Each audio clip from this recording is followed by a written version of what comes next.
पिछले हफ्ते सवाल जवाब के सेशन में मुंबई इंडियंस से अशर अफजल ने सवाल किया है कि हाथों में मौजूद ये पांचों जो उंगलियां हैं इसके क्या नाम है और इससे क्या मुराद है। इल्मुल अब्दान की जदीद और कदीम किताबों से निकालकर ऑथेंटिक डेटा मैं आपको देने लगा हूँ। किस उंगली को क्यों, उसका नाम क्या है और क्यों है उसका नाम, ये भी मैं आपको बताऊंगा। पूरे हाथ में मौजूद पहला जो है ये अंगूठा है, इसे कहते हैं फर्ज, शहादत की उंगली कहलाती है, जो इंडेक्स फिंगर है। हर मुसलमान की सबसे बड़ी ख्वाहिश होती है जन्नत और सबसे बड़ी उंगली का नाम भी यही है। तीसरी उंगली का नाम है अमानत, जिसका तार सीधा जाके दिल से जुड़ता है। सबसे आखिर उंगली जिसे हम कहते हैं छोटी उंगली, जिसे हम कहते हैं आमीन की उंगली, जब चेहरा पर हाथ फेरते हैं हम दुआ करने के बाद तो ये उंगलियां सबसे आखिर में चेहरे को छूती हैं, इसीलिए इनका नाम आमीन है। जब एक इंसान दुआ करता है तो उस वक्त भी ये पांचों उंगलियां आसमान की तरफ होती हैं। इनके नाम और इसकी नीयत हमें जरूर मालूम होनी चाहिए। मैं डॉक्टर फहद आरतानी रोशनी वाला, आपका रूहानी मुआलिज, आपका रूहानी उस्ताद फ्रॉम roshnicenter.com।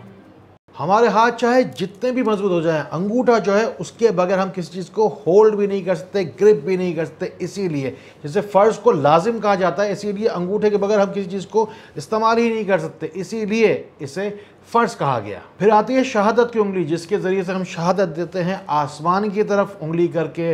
नमाज के दौरान भी हम अशहदु ला इलाहा इल्लल्लाह व अशहदु अन्ना मुहम्मद अब्दुर रसूलुहु पढ़ते तो शहादत की उंगली को बुलंद करते हैं और इसी तरह शहादत देते वक्त हम अपने आप को अल्लाह ताला के हुजूर पेश करते हैं। हर मुसलमान की हर दुआ के अंदर आखिरत का सवाल होता है और आखिरत के अंदर जन्नत का तलबगार होता है। हाथ जब दुआ के लिए उठाते हैं सबसे बड़ी उंगली जन्नत की उंगली कहलाती है, क्योंकि आखिरत में जाकर आखिर में जाके हर इंसान को जन्नत ही चाहिए और जन्नत ही हर दुआ का सबसे बड़ा महवर होता है, इसलिए बड़ी वाली उंगली को जन्नत का नाम दिया गया। तीसरी उंगली का नाम है अमानत। इंसान की जो जिंदगी है अल्लाह ताला की अमानत है। आमतौर पर अक्सरियत के अंदर अंगूठी में जब पत्थर पहना जाता है तो उसकी तासीर सीधे जाके जिस्म में शामिल हो, इसलिए तीसरी उंगली के अंदर ही कोई भी पत्थर है जो पहना जाता है। कहा जाता है कि दिल के जरिए से एक रग सीधी इस उंगली में जाती है और जो पूरी की पूरी तवानाई है जिस्म से वहीं से होकर जाती है। जब दुआ के लिए इंसान ऐसे करके बैठा होता है, जिस तरीके से कोई चीज़ पकड़ने के लिए फकीर बैठा होता है कि अल्लाह ताला देगा अभी मिलेगी, तो सबसे छोटी उंगली होती है आमीन की उंगली।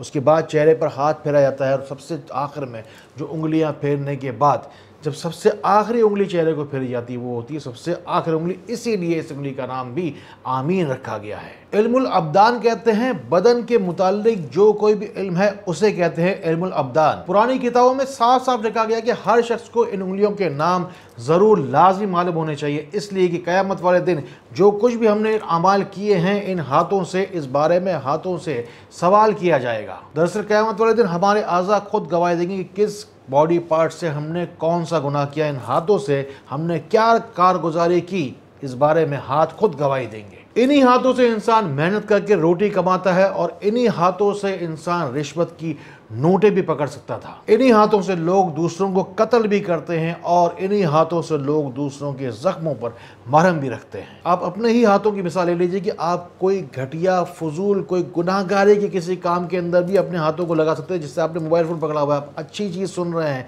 अच्छी बात सुन रहे हैं, अल्लाह ताला की तारीफ ही हम बयान कर रहे हैं। जाइए इन हाथों से ही शेयर का बटन दबाइए, इन बातों को उन लोगों तक ज़रूर पहुँचाइए जिनको आपसे ज़्यादा इन बातों की ज़रूरत है। इन्हीं हाथों को उठाकर हम दुआ करते हैं, यही मैंने आपको पूरी बात इस वीडियो में सिखाई है। इन्हीं हाथों को उठाइए, कमेंट्स में जाइए और दुआ में अपना नाम जाके शामिल करवाइए। अपनी किसी भी बीमारी के इलाज के लिए आप डायरेक्ट मुझसे रब्ता करना चाहते हैं तो नंबर आपकी स्क्रीन पर दिए जा रहे हैं। हमारे मावरीन पूरा दिन भर आपकी मावनत के लिए मौजूद है। अल्लाह ताला इसी तरह खैर वाली, करम वाली, फजल वाली बातें हम एक दूसरे के लिए पहुँचाने वाला बनाए। अल्लाह ताला हमें एक दूसरे के लिए फ़ायदे का बाइस बनाए। अल्लाह ताला हमें बहुत बहुत रोशनी फैलाने वाला बनाए। अस्सलामु अलैकुम व रहमतुल्लाह।